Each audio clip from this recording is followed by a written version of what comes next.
Looking to knit a colorwork sweater? Well, check out the sand sweater. This may be the colorwork sweater for you.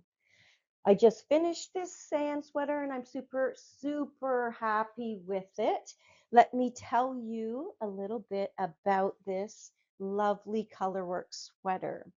It is a purchase pattern on Ravelry, and the pattern calls for 4mm needles or US 6 for the collar and for the cuffs and the bottom band.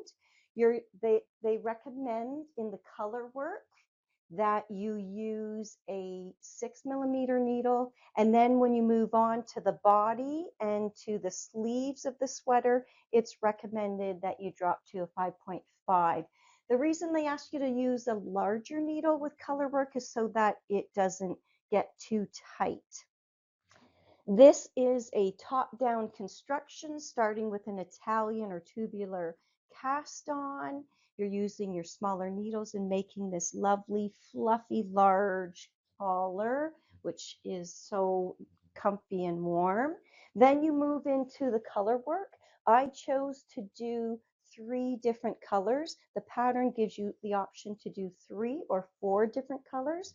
I had the wine and the gold left over from my rosy sweater. So on Boxing Day, I bought the navy to go with this for this pattern because I thought this bulky yarn would be just perfect. It calls for a bulky weight yarn, and this yarn that I used is a Sanasgarn chunky mohair.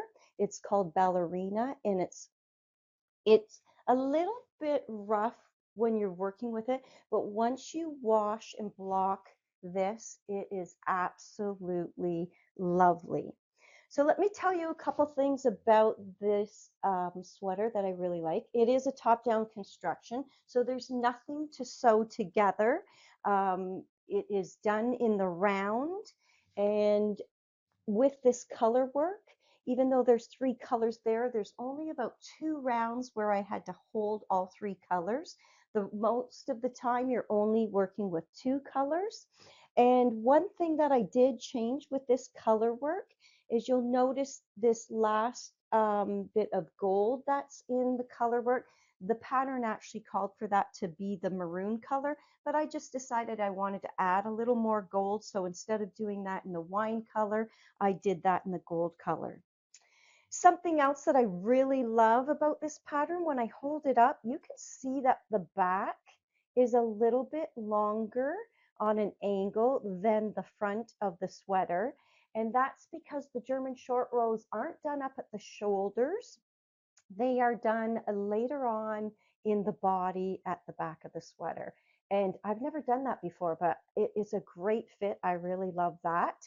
So that's what I wanted to share with you. If you're interested in a colorwork pattern and you're thinking about working in the round, nothing to sew together, this is an awesome pattern. I've made a number of patterns by this designer before, and I'm thrilled with my finished object for January. It's a sand sweater. Check it out on Ravelry.